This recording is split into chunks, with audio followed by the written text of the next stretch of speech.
बताओ, बाल्टी में पानी गंदा है और गंदे पानी को साफ करना है, क्या करें बताओ? आप बताओ। नहीं नहीं, फेंक नहीं सकते ना। हाँ, आप बाल्टी में पानी गंदा है, आप उसे शांत छोड़ दीजिए।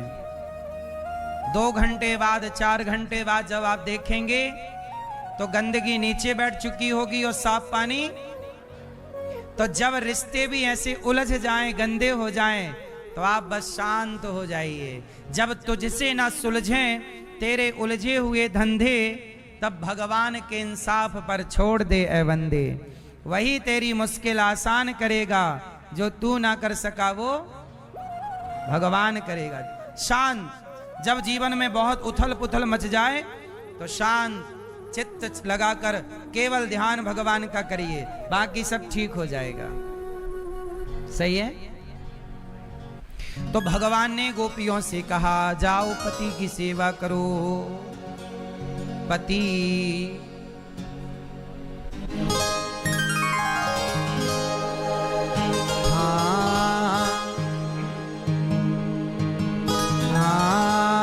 बिन परमेश्वर सूना मंदिर, बिंदिया बिना लीलार सूना, पति बिना संसार।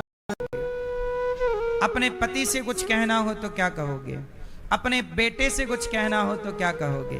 अपनी माँ से कुछ कहना हो तो क्या कहोगे?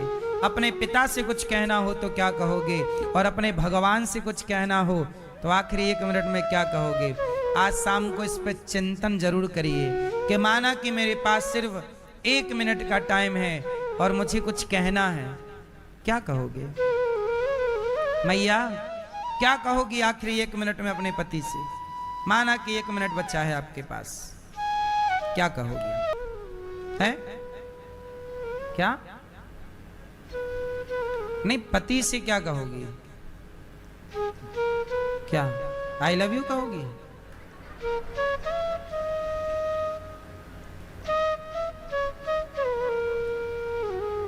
अब क्या कहना है, इसके लिए ही एक भजन है, वो सुना रहा हूं, सुनिएगा।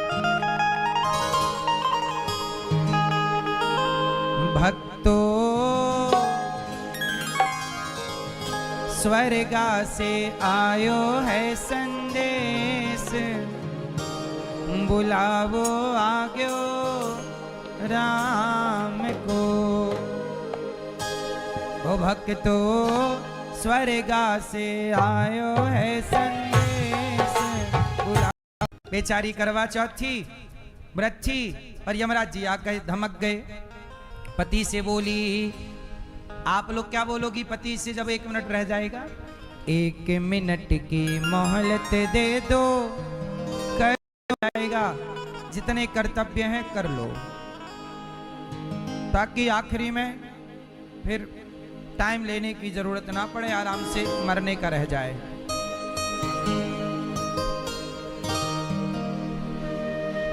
गोपियों ने कहा, प्रभु आप हमारे पति हो।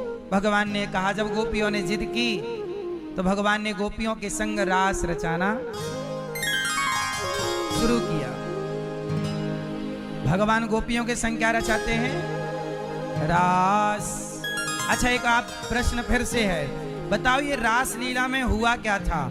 किसे कहते हैं रास? हैं? डांस हो गया? सर्च गूगल बाबा से पूछ लिए।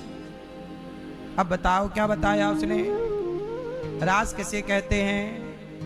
आपने भी तो सर्च किया, नहीं निकल पाया, यहां नेटवर्क नहीं है। आ गया?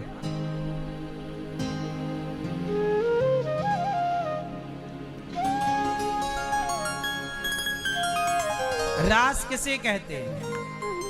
क्या हुआ था रास में? आजकल तो देखो लोग नहीं जानने के कारण कुछ भी बोलते हैं। रास एक्चुअल क्या था? बॉलीवुड तो कहता है कि तुम करो तो रास लीला, हम करें तो कैरेक्टर ढीला। तो रास लीला का अर्थ क्या समझता है बॉलीवुड? कैरेक्टर ढीला। जबकि रासलीला का अर्थ क्या था? अच्छा ये बताओ, जब रास हुआ उस रास में शंकर जी आए थे कि नहीं? क्या बनकर आए?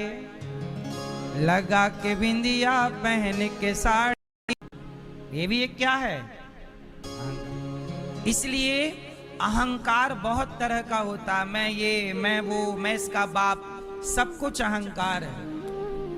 मैं हूं, ये भी अहंकार है। जहां मैं शब्द आ गया वहां अहंकार है। अब कई लोग कहते हैं कि मेरा ये, मैं वो, मुझे नहीं जानते। आप जब किसी को घमंड ज्यादा आए और उसका अहंकार तोड़ना हो तो मेरे पास एक उपाय है, कहो तो आपको बताऊं। कोई आपसे मिलना हो तो आप उसे गिफ्ट में एक घड़ा गिफ्ट कीजिएगा। घड़ा माटी का 50-100 रुपए का घड़ा पैक करा लो और घड़ा गिफ्ट करो। वो कहेगा घड़ा, लेकिन आपकी अंतिम सच्चाई वो घड़ा में है कि नहीं? कैसे? घड़े में कैसे है? जब आप मरोगे तो चिता पर जलोगे, और जब जलोगे तो आपकी राख 50 रुपए के घड़े में समा जाएगी। 100 रुपए के घड़े में आपकी राख 50 रुपए 100 रुपए के घड़े में समा जाएगी। कल तक बड़ी बड़ी गाड़ी, बड़े बड़े बंगलों, बड़ी बड़ी बातों में चलते थे, आज 50 रुपए के घड़े में जा कागज का टुकड़ा रह गया।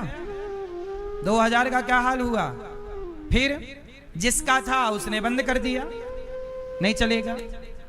तो ये पैसा आपके जेब में होता हुआ भी आपका नहीं है। जब चाहे ऊपर से ये कागज का टुकड़ा रह जाएगा।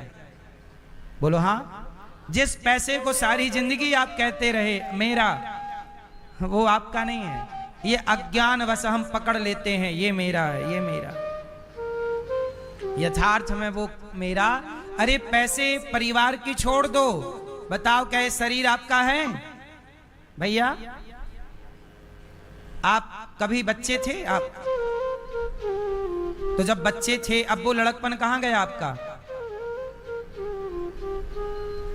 चला गया? हाँ, आपका लड़कपन चला गया, जवानी चली जा रही है, फिर बुढ़ापा चला जाएगा।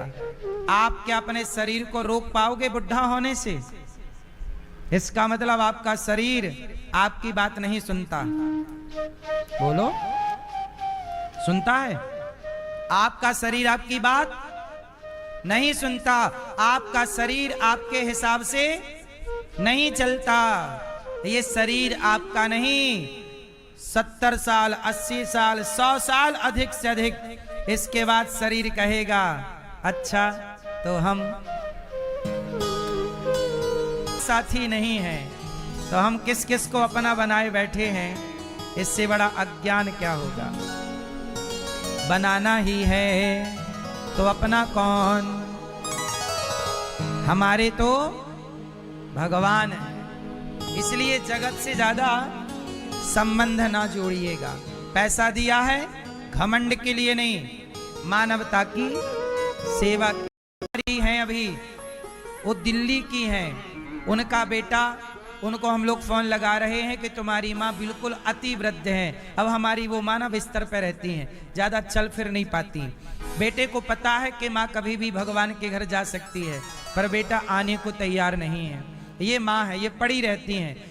क्रूर जी के घर गए और जरासंध के पास 17 बार भगवान ने उससे युद्ध किया। 18वीं बार भगवान रणछोड़ कहलाए। बोलिए रणछोड़ भगवान की जय। और भगवान द्वारिका पहुंचे। बलराम जी का विवाह माँ भगवती रुक्मणी जी से, बलराम जी का विवाह माँ भगवती रेवती से संपन्न हुआ। बलराम जी का विवाह माता रेवती, रेवत राजा की बेटी हैं ये, और रेवती जी से संपन्न हुआ। और कुंडनपुर की राजकुमारी का नाम है रुक्मणी, जो भगवान को एक पत्र लिखती हैं। श्रुत्वा गुणान भुवन सुंदर शृण्वताम ते। भगवान ने पत्र पढ़ा, कहा कि वो तो मेरे से विवाह करना चाहती हैं। कहा कि मैं पूजा करने आऊंगी कात्यायनी माँ की, आप मुझे वहां से ले चलिए। अब रुक्मणी जी चली पूजा करने माँ कात्यायनी जी की, और जैसे ही पूजा करने आई भगवान वायु के वेग से दौड़े, दारुक को सारथी बनाया। दौड़ते हुए भगवान आए, रुक्मणी जी का हाथ पकड़ते हैं और रुक्मणी जी को लेके भागते हैं। सब रोक देखते रह गए। बलराम जी ने, रुक्मी ने रास्ता रोका, बलराम जी ने रुक्मी को समझाया और भगवान द्वारिका पहुंचे।